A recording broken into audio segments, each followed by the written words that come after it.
But anyway, on the about page on the website, that's where I stuck this little link to today's presentation. So just go there, click it on there, and you can pull it up. And that's what I'm going to be working from now. So let's get started. Dehydrating food for adventure, travel, work, and emergency preparedness.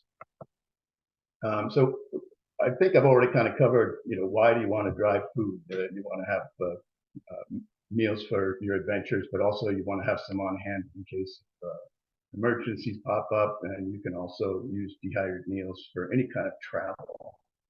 I'm going to cover a little bit about choosing a dehydrator, and then I'm going to touch on all the different types of food that you can dehydrate. And so why dry food? When you keep a supply of dehydrated meals on hand for adventure, work, and travel, you're automatically prepared for emergencies. And of course, the main one is you want to eat well when you're out backpacking or kayaking. And when you do your own, it's just homemade taste. So it's just going to taste so much better than anything you could buy at the store. With the freeze-dried meals, very often they're very high in salt and other ingredients that you might not want to put in your body. So by making your own, you control the ingredients. Your cost savings is about 50% compared to freeze-dried meals. And of course, your dried meals are going to be a fraction of weight what they were originally. When you dehydrate food as opposed to freeze-dried food, it shrinks.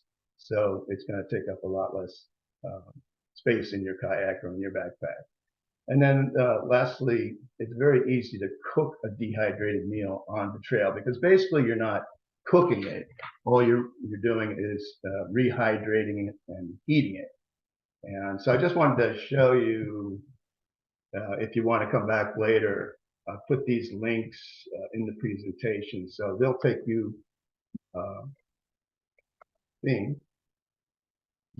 back to the website. And if you want to kind of see what the recipe is that I've shown, it's all going to be right there for you. In this case, Thai peanut noodles, which is one of my favorites.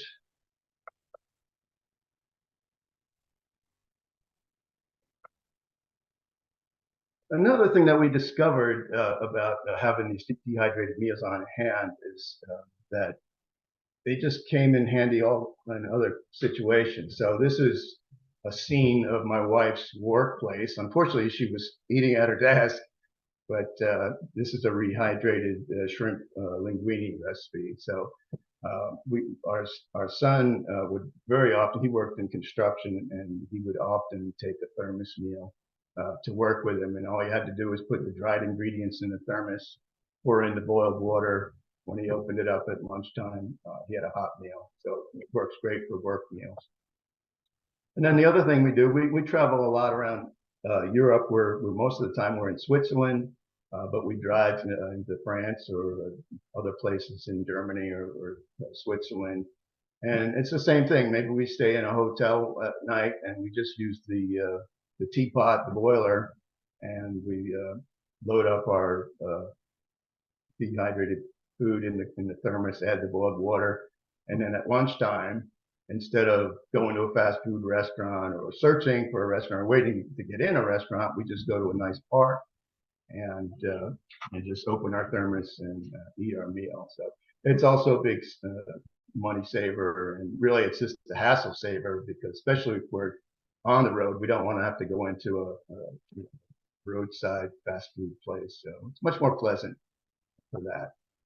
And lastly, of course, for emergencies,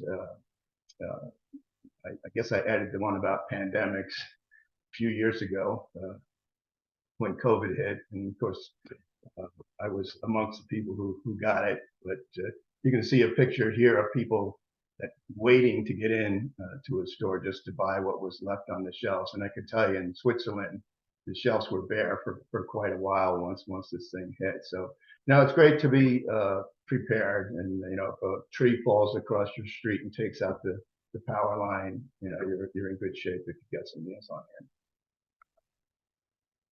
So First thing, if you're new to this, you're gonna have to buy a dehydrator. So I'm gonna talk briefly about what you want to look for. There's basically two types. There's the square kind or the rectangular kind where the trays slide in and out, and then there's the other kind on the right there that is stacking. So those individual trays stack one on top of the other.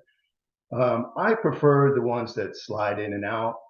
I think that's more convenience from my perspective. I don't want to have to lift off trays one off the other to check on the food. So I've always kind of leaned towards the square rectangular. You definitely want a dehydrator with a fan. It's got to move that air around and out of the dehydrator. You want to be able to have adjustable temperature controls. So if you want to dry something at 125 or you want to dry something at 145, that's Fahrenheit. You can choose an appropriate temperature. You want a timer so that it'll shut off if you turned it on late in the afternoon. You want it to shut off before you wake up in the morning. So you want a timer on there. And the other thing about it is capacity and ease of use. So, they come in a lot of different sizes. The Excalibur is probably one of the higher capacities as far as per tray. And I'm very happy with those. The round ones, a little less capacity. You lose some capacity due to the round shape and such. And I just find that with the square rectangular ones, for me, it's a little bit easier to use, especially when you're doing something like fruit leather or saucy things. It's just easier to kind of get them out and have good shape that you can work with. But it's that said, like the Nesco brand, they work fine and they will dry foods well. But make sure you have a fan. A quick question, Glenn, and I don't know if you've got experience with some of the other brands. Somebody posted in the chat that Excalibur doesn't ship to Canada. Do you have any experience with TriBest Sedona dehydrators as an alternate to the Excalibur? I haven't used that specific one. I'm surprised that Excalibur doesn't have a shipping in Canada. I thought that they are available. I found mine secondhand, but some other people are saying that they are available, and I think Costco actually carries them and stuff. But that was my impression, because you can get an Excalibur pretty much worldwide. I got one in Switzerland, so there lots of people in the chats sort of clarifying that, so I think that's good. Another question: have you tried using an oven with a fan? Like if you've got a convection oven that goes low enough? I do not. I think it's less efficient to dry the wide variety of food that I dry. I mean, there are certain things I think where the oven can work. I think beef jerky, where it's large strips that you can lay across the racks, is one of the things you can do in an oven. But I find that it's just not efficient like an actual dehydrator. And there's a lot of energy lost keeping it propped open, and it's just tricky and a lot less predictable. You got to babysit it, and, so I just don't go that route.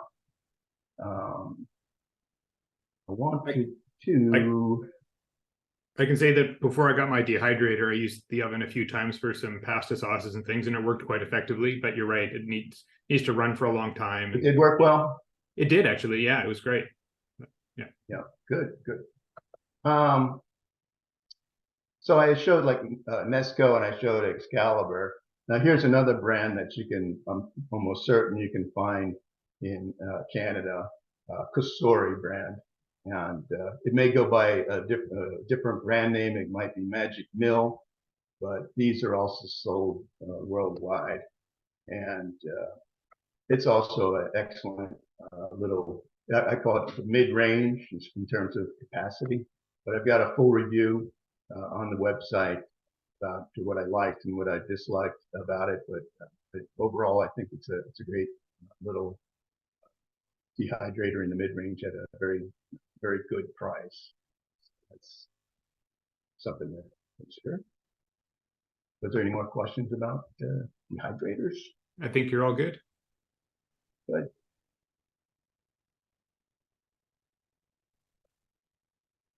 So now I'm going to talk a little bit about actually dehydrating the food. One of the things you can do, you can cook a whole meal, like a chili or a stew, and you can dehydrate the whole meal, or you can dehydrate individual ingredients and then assemble them into a wide variety of meals. So I do it both ways. I probably lean more towards the assembled meals, but definitely if you have a good chili or stew recipe, then you can dehydrate the whole meal. So in this photo, it shows you both ways. The pot on the left is chili, which I had cooked, dehydrated, and this is rehydrated on the trail. And the pot on the right is what I call unstuffed peppers. And that was all the ingredients in there: rice, ground beef, tomato sauce, and bell peppers were all dehydrated individually and then combined and then rehydrated as a meal. So you can go both ways. And if you're doing a whole meal, there's just a few things you want to consider. You don't want to leave in there too thick. You want to allow a little bit of space. If you're using meats, you only want to use lean meats in the, say, 7 to 10% fat range. High fat is going to increase the potential for the meat going rancid, so you just want to stick with low-fat meat. You want to avoid dairy products because they can spoil even during dehydration, so don't put any cheese in there, or cream, or milk, or oil. You can cook with a very small amount of oil, no problem, but don't use any kind of sauces that are heavy on the oil, because again, that'll go rancid on you. If you're doing a whole meal, go ahead and cut it into kind of uniform, small pieces, not big, fat chunks. Because if you have big chunks in there, then the insides could hide moisture, which could lead to mold later on. So you could cut everything fairly smaller than, say, a beef stew that you want to have it in smaller, maybe even shredded size beef. And while you're drying it, you just kind of mix it around once or twice, pull apart any clumps, and it should dry just fine. So this one shows chili both before and what it looked like after I dried it. And if you're looking for the address, you can just click on that link there, and it will take you, not the address, the recipe. And then, of course, the other way is to dry everything individually and then assemble it and rehydrate it that way.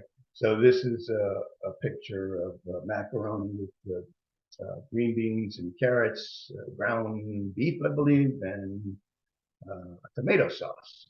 So all those were dried individually. If you're looking for recipes, you're going to find a ton of recipes on the website. This is the main trunk page that'll lead you to I guess over 100 recipes at Backpacking Chef, and organize it by the different categories. Like mac and cheese, there's a whole page on that, or rice recipes, tofu recipes, you name it. There's plenty of recipes on the website.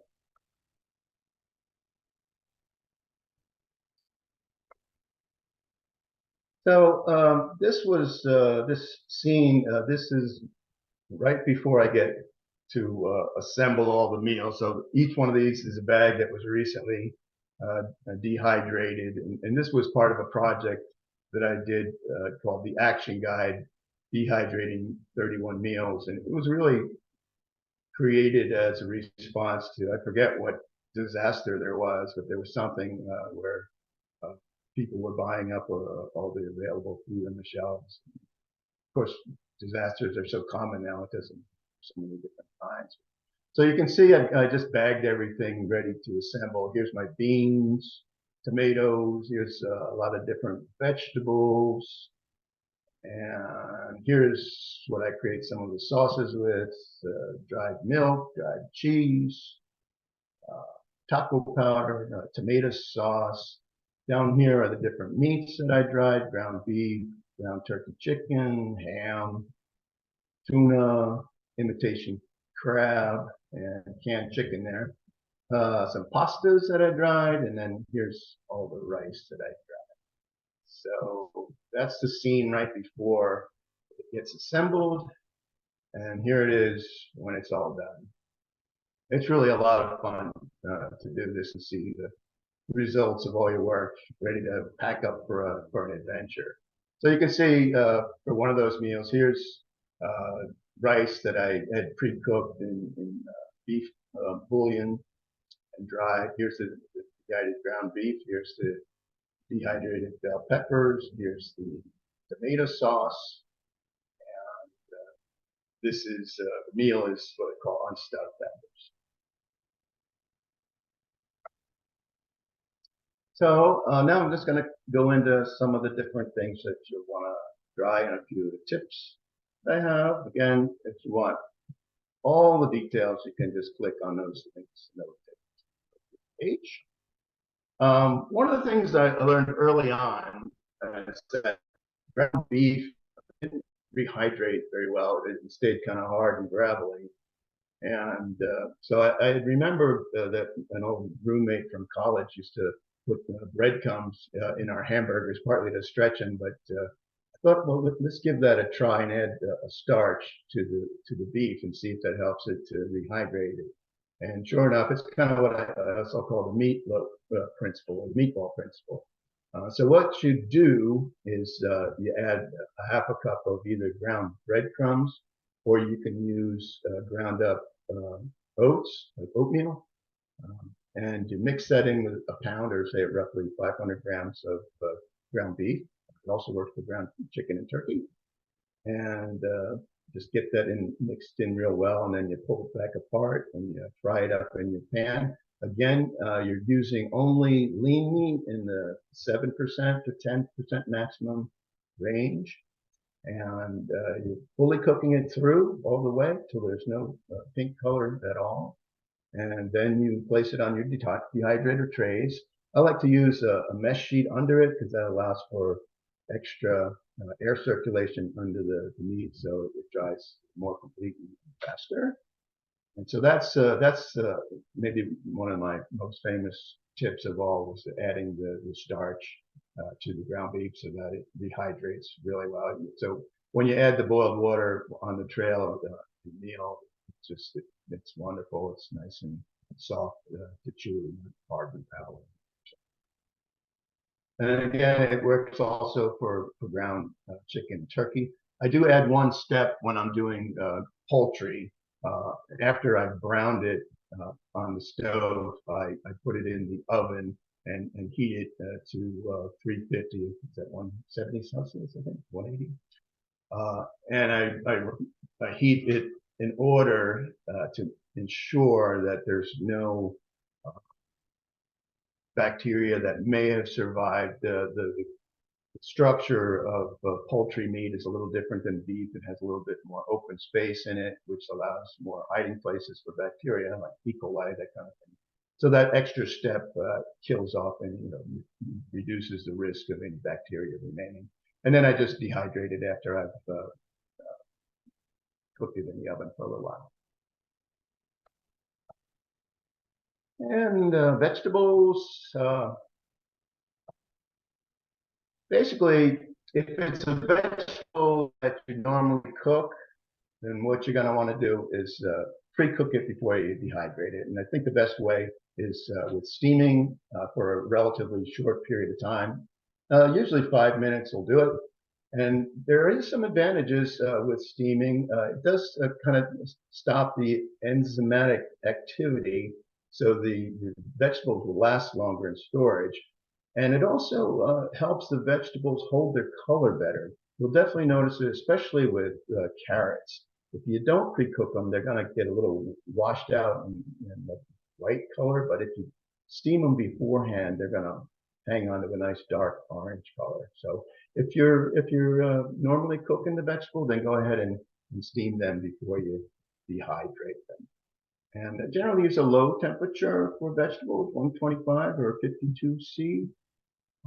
And time varies, but it can be as short as 6 hours. It could be up to 12. It just depends on the vegetable.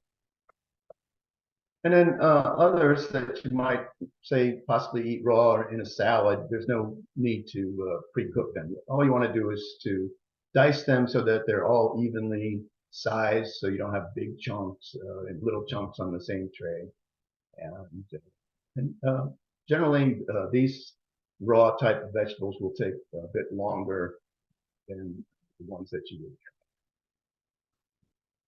You can start these off at a little higher temperature for an hour or two to get things rolling and then back them down.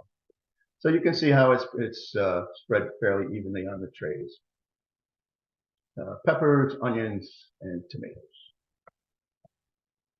So that's that. A quick question for you, Glenn. Sure. Somebody in the chat's just asked if you have any tips for knowing how much water to add when you're rehydrating these meals on the trail. Sure. For the most part, to get you into the ballpark, roughly 1 to 1. If it's a meal that has a fairly large starch component, which I like to have a starch component in my meals, it's going to take more water. So it might be, if you have, say, a cup of dried food, you might use a cup and a quarter of water, up to a cup and a half. And I like to design meals that have some sort of a flavoring element, a saucy element. So even if you slightly overhydrate your meal, it's still going to have a good flavor if you've included something like tomato sauce, or Thai sauce, or something like that. Yeah, so generally maybe a little bit more than 1 to 1 is going to get you in the ballpark. Sometimes if you're not measuring at all, you can put the food in the pot or in your freezer bag or Mylar bag and just cover it with maybe a ½ inch above the food with water. And with dehydrated food, you have to give it time. You have to have a little bit of patience. So the longer you wait, the more water is going to be absorbed. So if you feel it's a little too watery, you just set it aside. And one of the things on the website is, as far as cooking goes, is to use a pot cozy. So after you turn the stove off, after you brought the food to a boil for a minute or two, you transfer that pot to a pot cozy and you just let it sit. Pot cozy is made out of Reflectix material. It's like bubble wrap, and it holds the heat in.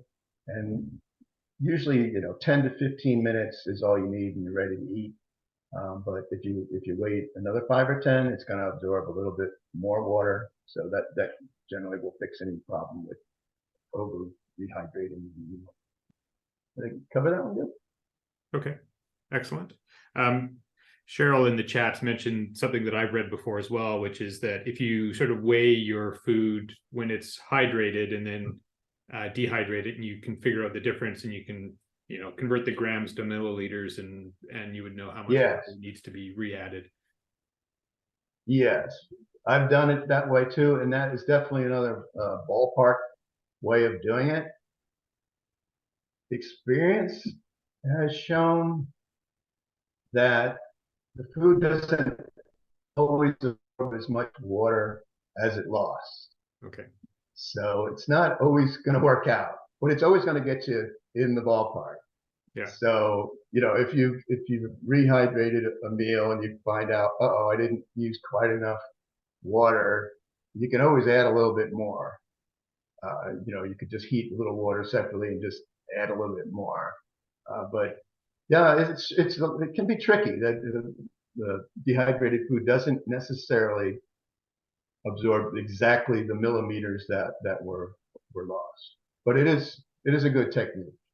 All right, excellent. And a moment ago, I think it was Lynn put her hand up. I don't know if she still has a question for Glenn.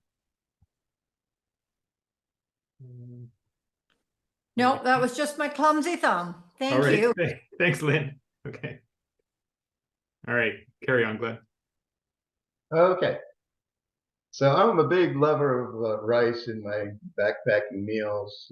Especially like to eat them at lunchtime because there's something about a rice meal, like about 30 minutes after I eat it and I'm back on the trail, I get this burst of energy that just carries me for hours.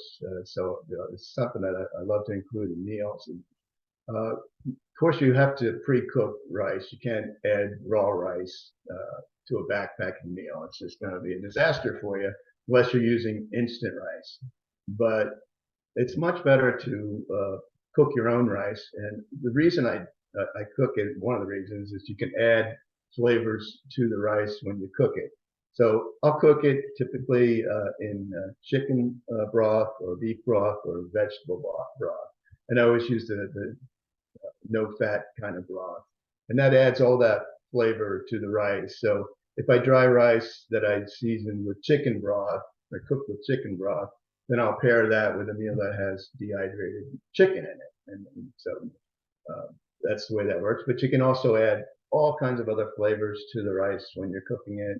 I love saffron, not only for the flavor, but it makes a beautiful yellowish color.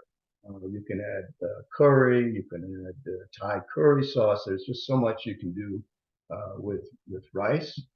And one safety point with dehydrating rice is you want to dry it at a minimum of 145, 63 Celsius because there's a particular type of bacterium called Bacillus cereus, it's called, which can survive. It's a problem like in restaurants that leave rice out at a low temperature for too long. Basically, you can get food poisoning. So you don't want to dry rice at a low temperature. You want to dry it at a high temperature, which will prevent this bacterium from multiplying. If you follow that link, you're going to find all the different ways that you can flavor rice and include it in meals. I really cover it in a lot of detail. There's the safety thing. There's how it looks with ham and green beans and vegetables. Looking, here's basmati rice seasoned with curry. There it is before I dry it. There it is after it's dried.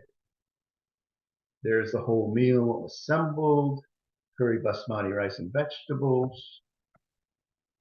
And there's what it looks like after I rehydrate it.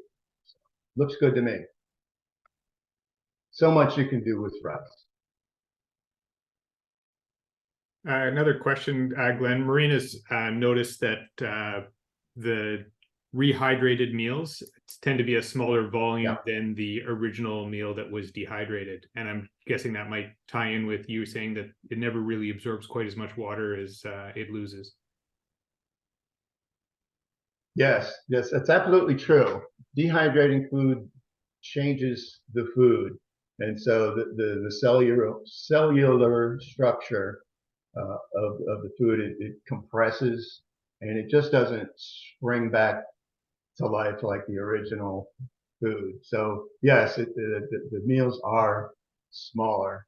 The only thing that's not is the starches. The starches will rehydrate possibly even larger, especially in the case of macaroni. It just loves to soak up water. But your rice will be pretty much the same and macaroni. So that can kind of balance it out. And I do like to kind of use starches as the base for a lot of my meals. But yeah, vegetables, they're not going to be like they were when you cooked them. And that's the difference between dehydrating your own and buying freeze-dried food. Is the freeze-drying process, the food is exactly the same size as when it was put in the freeze dryer. Okay. And another question, just on the going back to vegetables, do you use a mandolin for your vegetables and fruit, or are you chopping them by hand? I have a mandolin, and I've used it with like trepidation. Uh, so they scared the heck out of me. I know there's better technology out there where you can buy an appliance that'll slice things nice and neat. You don't have to ever actually touch anything. But mandolins kind of scare me. And so I'm kind of, yeah, I do the chopping. I get the old chef knife out and I chop it by hand. It does take longer, but I don't come out bloody. So, but yeah, uh, mandolin is a good way to get a nice, consistent thickness of the things you're cutting. But yeah, even like uh, carrots. One way, obvious way is to just slice the carrot crossways. But I like a little variety, so sometimes I'll do it that way. But other times I'll cut the carrot into 1.5 inch chunks, and then I'll cut that into little carrot sticks, little tiny carrot sticks, and that gives a really nice texture to a meal. Yeah, fantastic. And got a post just asking if you've used quinoa, and do you treat it the same as other rices and your risottos? Oh yeah, yeah. You just you cook it. You can add you can add flavor to it, just like you were cooking rice. Just basically follow the cooking instructions that come with the quinoa. Spread it out on a dehydrator tray on a nonstick sheet. It dries fast, and it has a nice, I guess you could say a little nutty-ish flavor. It's very high in protein. I believe it's a complete protein. So definitely you can do quinoa. And there's a place on the website where you can find instructions how to do that. And just while it's come up, because I might miss it later on, have you ever had issues crossing borders with dehydrated food? Being in Switzerland, you probably crossed more international borders. I don't know if you come up to Canada from the US, but it's really hard to give advice on that. I know coming into the United States, you really, really better be careful. I did meet somebody in North Georgia that was going to hike the Appalachian Trail. I think she was coming in from Japan or something, had all dehydrated food with her, and they confiscated it. So it can be quite risky. I know coming into the U.S., they're sticklers, and it's not worth the risk because you could have a huge fine. So, but every country is different. You just have to go on the website of the country and read as much as you can. And I think you have to be honest if you're going through customs, because if you're not, and then they pull you out with the little dogs sniffing the luggage, you could be in serious trouble. But I know, especially with fruits and meats and things like that, definitely a no-no. So it's risky. Yeah. Yeah. Okay, thanks. That said, I did bring a load of dried food back to Switzerland from America once. Don't tell anybody. Any others? I think that's it right now. So that's great. Okay. So another one is you want to dehydrate your pasta. You don't want to try to cook raw pasta. The only one you could get away with would be the kind that comes in a macaroni and cheese box. I think what do they call it in Canada? Kraft something. I know there's a special name you have it, but any little mac and cheese boxes that has a real small macaroni size, you can cook that without pre-cooking it. But overall, with your pastas, just cook them al dente and dehydrate them, and they'll rehydrate extremely well in meals. And also, by pre-cooking and dehydrating, you can also use macaroni in cold soak meals. So you can do a lot of macaroni salads when you're hiking in the summer. So here's what it looked like after it was cooked on the dehydrator tray. Here's what it looked like when it was dried. and here's what it looks like when it's rehydrated. So back to that question about how much water will food reabsorb. Macaroni is one of the ones that will reabsorb quite a lot of water.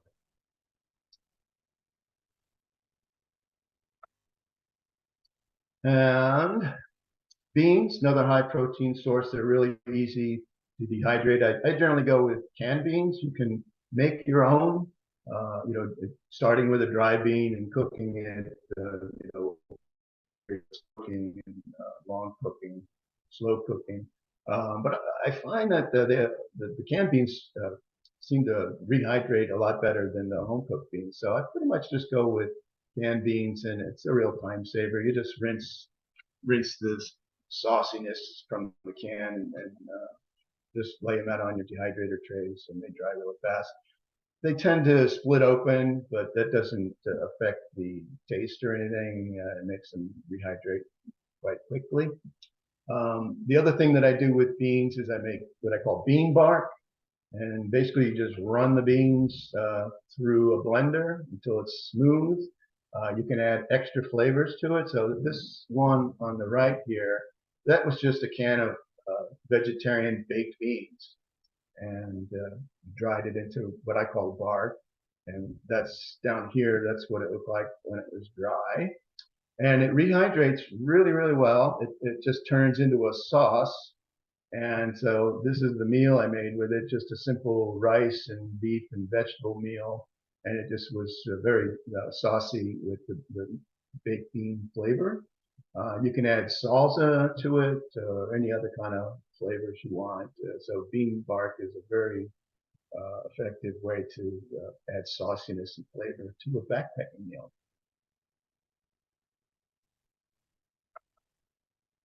And the other thing is mashed potatoes. I call it potato bark. Just make mashed potatoes, run it through a blender, spread it on a nonstick sheet, and dry it. And it'll come out kind of brittle. You break it into pieces. Those pieces can also be ground into a powder.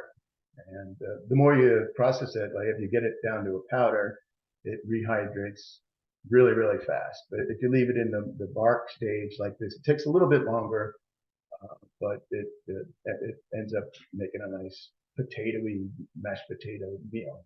The one thing you don't want to do with mashed potatoes, you don't want to use milk or butter, because those are the dairy products that could spoil. So what you want to do is add something else with flavor. So it's just like rice. I use vegetable broth or chicken broth or beef broth, and again, the no fat kind. And I thin it with that. Works out great, has great flavor.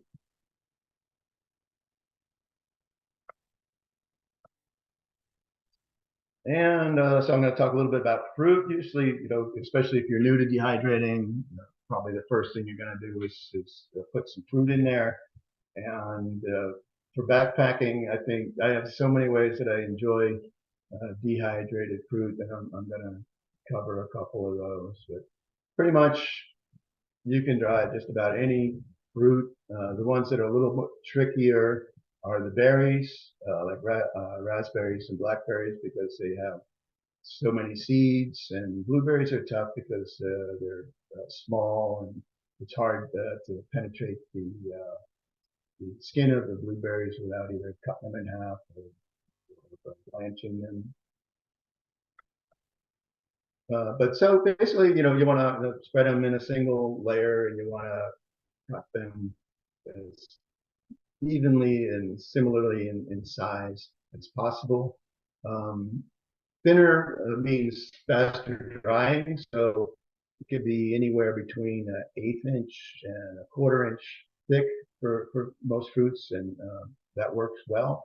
If you have like a really fat, like a apricot that's just cut in half, it's going to take a long time to dry. So something like an apricot, you would just slice sideways into slices rather than drying half of a piece of fruit. And so, I add, of course, you can just eat dried fruit by itself, just put it in a bag and carry it with you. But it's great to add it to your oatmeal in the morning, or if you want to make some custom trail mixes. But there's one thing that I particularly love, and it's fruit cocktail. So I carry a thermos because it'll hold hot or cold temperatures. And this is my afternoon treat. Now, I don't carry a glass measuring cup with me, but it's kind of to demonstrate what I do. I put a cup of dehydrated mixed fruit in the thermos after I finish my lunch, and I put 2 cups of water in there, so 2-to-1 water. And then late in the afternoon, say 4 o'clock, after I've been hiking in the hot sun and I need a refreshment, I open up the thermos. The fruit has rehydrated, which makes it easy to chew, easy to digest. But then there's a whole cup of extra fruit flavored water to drink. And so this is just a wonderful treat for the afternoons. And I pretty much plan one every day. And the other thing with fruit, you can run it through a blender and make fruit leather. You can sometimes just make a single fruit leather, or it's fun to combine 2 or more fruits. So basically, you run it through a blender. You generally don't need to add sweeteners. You can add a little bit, but pretty much you don't need to. Spread it thinly on the dehydrator tray. Once it's substantially dry, what I do is I flip it upside down onto a mesh sheet, and I peel away the nonstick sheet, and then I just have the fruit leather drying by itself on the mesh sheet just for the last hour or so to get it good and dry. And then what I do is I pack it in parchment paper afterwards. You can use wax paper too, and just fold one step at a time, fold it over, fold it in half. Because the thing with fruit leather, it'll stick to itself if you've got it under the compression of vacuum sealing, or just if it's got a little moisture in the air, in the vicinity. So wrapping it up like this, it's like, for me, it's like a single serving. So once you've wrapped it and folded it up, you can put several of these in a single sandwich size Ziploc bag and pull them out as you need them. You can just pull up a strip of it and enjoy it as it is, or you can rehydrate it. And so I just wanted to show you a few pictures. This page on the website is loaded with all kinds of fruit leather recipes. But here's a picture here where this is a combination of rehydrated fruit leather with dehydrated fruit mixed in there that I also rehydrated, and it makes it's just amazing, really. It's such a wonderful treat when you're out in hot weather hiking or kayaking. Here's another example of a mixed berry fruit leather with chunks of apple in there. So if you go to this page, you're just going to find a ton. Here's what I call a banana split pudding. This is actually rehydrated banana and pineapple fruit leather. And I wanted to show you one. Here's one of my favorites. This is a mango ginger fruit leather rehydrated with rehydrated pineapple. So you can do a lot besides just eat fruit leather by itself. You can make some really wonderful and healthy desserts.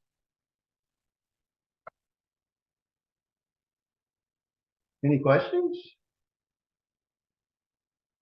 Yeah, there was a couple. One that I missed was when you were doing the bean bark. Do you put it on parchment paper, or I guess you've got those nonstick sheets? You can use parchment paper. I prefer the nonstick sheets because it releases better than parchment paper. Parchment paper tends to crinkle up when you're drying things on it. Yeah. And so I recommend the nonstick sheets. And if you go on Amazon, you can find generic nonstick sheets that are very inexpensive, or you can buy the ones that Excalibur The branded ones. sells, and they're considerably more expensive, but they work really well. Mm-hmm. But yeah, and you know, the nonstick sheets, they last forever. I'm still using the ones I've got like over 10 years ago. So there's no waste, and it's a good investment. You know, with parchment paper, you're always, you know, using a new sheet and throwing away the old. So I think it's a good investment, and you get better release with the nonstick sheet. All right. And when you're making the potato mix, can you get away with using a coconut milk instead of like a dairy product? No, I don't, because coconut milk tend to have a fat content. Yeah. So the good news is you can buy powdered coconut milk online, and it mixes up really well with just water. Mm-hmm. And so if you want to go for that coconut flavor, you can just add it on the trail. All right. Excellent. So yeah, I definitely avoid, even if it's a vegetable based, if it's high fat, I don't do it.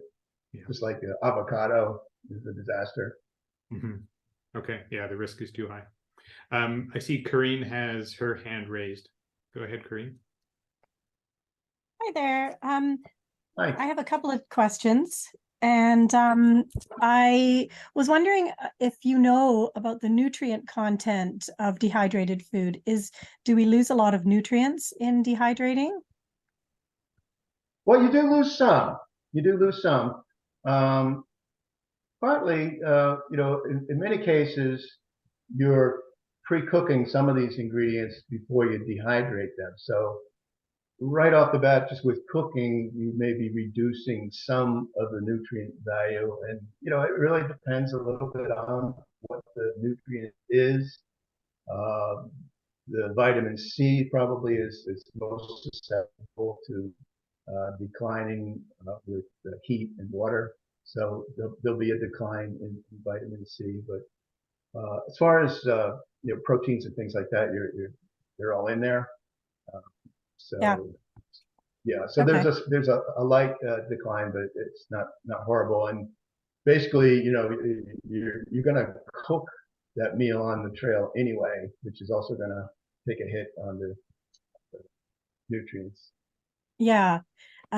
Great. And then another thought I have is about packaging. Yes. I know there's a lot of different thoughts about packaging and how people do it. Yes. I know you talk about a vacuum sealer, and some people use Mylar with the anti-moisture packets to kind of prolong the life. What kind of thoughts do you have on that? Right. So there's a couple of different methods that I use. If I'm just drying individual ingredients, I don't intend to use them immediately. I'll use the canning jars, like the ball jars, and you can go two ways with those. First, you would want to fill it to capacity with the dried food.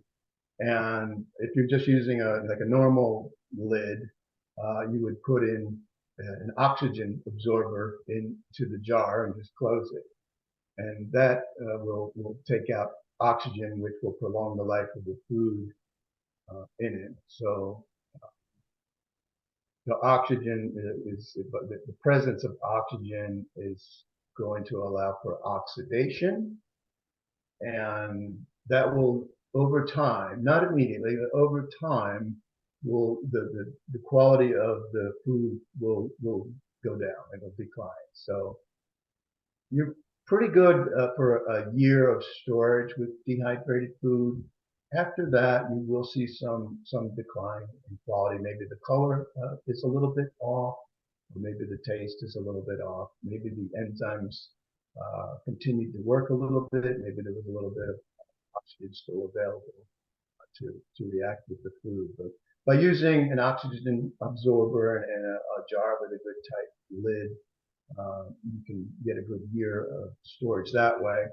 Another method with the Food Saver brand of vacuum sealers, you can buy a jar sealing attachment for those, and then you would use the canning type of lid that just has the rings, and you just place this attachment over the jar, and you plug the hose into your vacuum sealer, and it sucks the air out of the jar and seals it at the same time. So those are the two methods with jars. I don't bother with a what do you call it, a humidifying absorber. I don't bother because I dehydrated the food, and once the jar is closed, there's no more moisture getting to it. Now, if you were to place dehydrated food in a jar and then you see any kind of condensation, then of course you would want to take that food out of the jar and put it back in. People call that conditioning. So if you ever see any sign like that, by all means, dry it some more. Then the other way is to use vacuum seal bags. And I primarily, well, I would possibly use this two ways. If you're ever concerned about wanting to store your dehydrated meat for a longer period of time, and of course it has a low fat content, then you could use a vacuum sealed bag, and that'll scrunch it up really tight, and then you can put that in the freezer for long-term storage. But I like to use vacuum sealed bags for transport. So once I've got my meals assembled, in some cases I vacuum seal like what I call my daily rations, a whole day's worth of food in one vacuum sealed bag. And if it's maybe my wife and I traveling together, then I might put maybe 2 meals of the day in a vacuum sealed bag. So first they're in a Ziploc bag, and then I insert them into a vacuum seal bag and seal it up, scrunch it up pretty tight. And those are my primary methods. The other, of course, is to use Mylar bags. They're good as far as blocking out all light. You would use those in combination with oxygen absorbers, and you can buy the gusseted bottom type, so they'll stand up and you can cook, or you can rehydrate the meals right in the bag if you prefer. They usually are resealable, but you can just use any kind of, you can use a vacuum sealer to seal them, or an iron. So there's lots of easy ways to seal a Mylar bag. All right, Corinne, does that answer the question? Yes, thank you. That's great. Thanks, Glenn.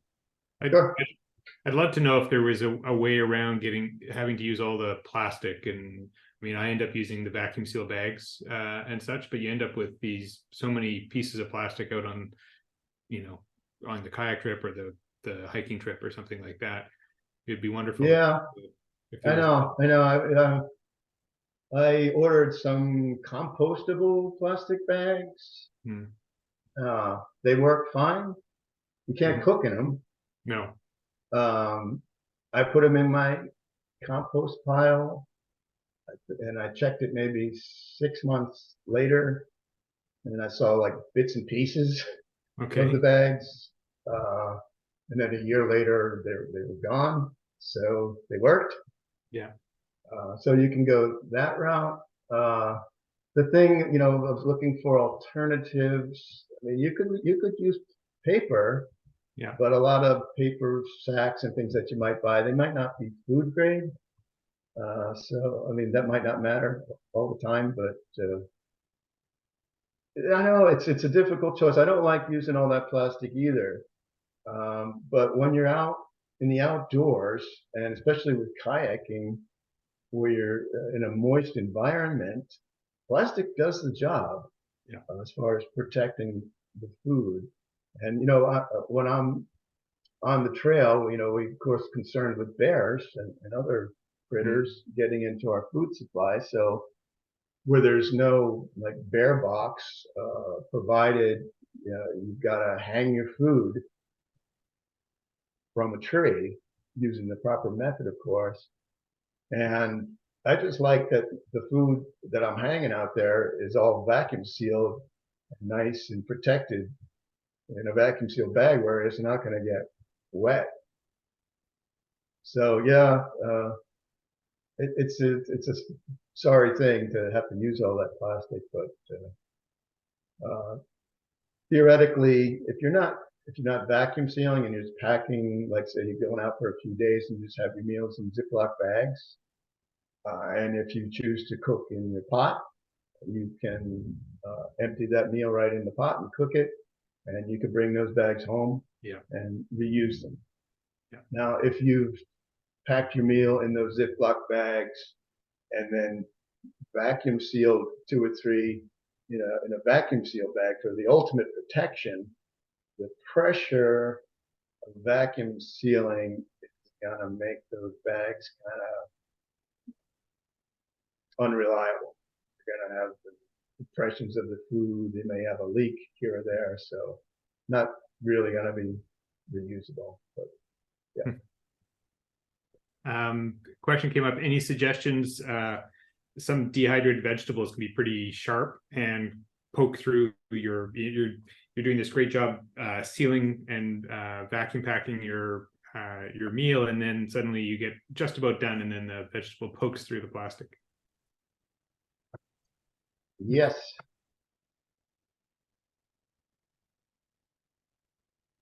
That's fine. There's a page I call packing and storage on the website. So a lot of the things I just discussed are in there. There's your oxygen absorbers. You want to load your jars as full as possible with the food to make the oxygen absorbers not have to work as hard. Oh, there's a picture of one of these jar sealers with the hose attachment. There's some meat that I vacuum sealed in bags. And okay, so there's a bunch of constructed meals in Ziplocs. Oh, there's those compostable snack bags that I mentioned. Mm-hmm. Responsible products. They might even be in Canada. Yeah. Cheryl pointed out that it's the compostable ones that you want to look for, not the biodegradable, which breaks down into microplastics, apparently. Oh, okay. So okay. Well, this is the only one I've tried, and hopefully there's no microplastics in my compost pile now. And I wanted to show you my method. Okay. So the question was the sharp food, breaking the seals of the vacuum seal. And what I do is I use a little extra padding. So here's a tuna mac and cheese meal, all the ingredients in there. And I cut a paper towel, put it under it. And then I fold this over. So it's hiding under there. The meal is under there. So by folding the bag and by using a large enough bag, folding it in half, you're already reducing the surface area that the sharp edges could penetrate. And then I just fold up the sides, and I use a little tape. And so I've surrounded the whole bag with a paper towel. And here's a case where I vacuum sealed 2 meals in 1 bag. So there they are. Slide them into the bag, and I use continuous rolls. It's a big money saver. So I had previously sealed this end, and insert the meals, slide it in, seal it, and it's all scrunched up. And this works, well, maybe 90% of the time to prevent any vacuum seals getting lost. It still happens, but it happens a lot less. If you pack your meals up a few days before you leave, you'll see the ones that lost their seal, and you can actually just put a new bag over the whole thing to actually add even more padding and just seal it again. So if you're looking at vacuum sealers, I recommend you get one with one of these sliding cutters. So anyway, so this was before the trip here. See all these, all the meals were vacuum sealed that way. And the nice thing about the paper towel is it is useful at your campsite. You can clean up your pot with it, or there's a lot of uses for a single paper towel. So it comes in handy to use on the trail. Any other questions about vacuum sealing or I think that was it. Becky's heard the same that I have. In fact, I know Susan Conrad, when she paddled the Inside Passage in 2022, I think it was, she had a big concern with using plastic, and she switched to butcher paper and wrapped her meals in that. I mean, I'd love to know the technique a little bit better. I haven't tried it yet, but that appeals for sure. I think that would work just fine. It would just be a matter of how you want to fold it up. I think it could definitely be done, and maybe a stapler might help, but you have to keep track of those staples, but or a little bit of tape. But I think with a little ingenuity, you could make butcher paper work, but you still need to make sure that you're carrying those meals in some manner that there's not going to be any risk when you flip over your kayak or you're in the rainy environment of British Columbia. So, yeah, fair enough. I wouldn't mind putting them into a larger Ziploc, like multiple packets, but just not taking so much plastic out with us. It's yeah, that would be something if you figured out how to fold those meals up in butcher paper. You could put several into say a gallon-sized Ziploc bag, and then you could bring that home with you. Yeah, perfect. Thanks, Becky.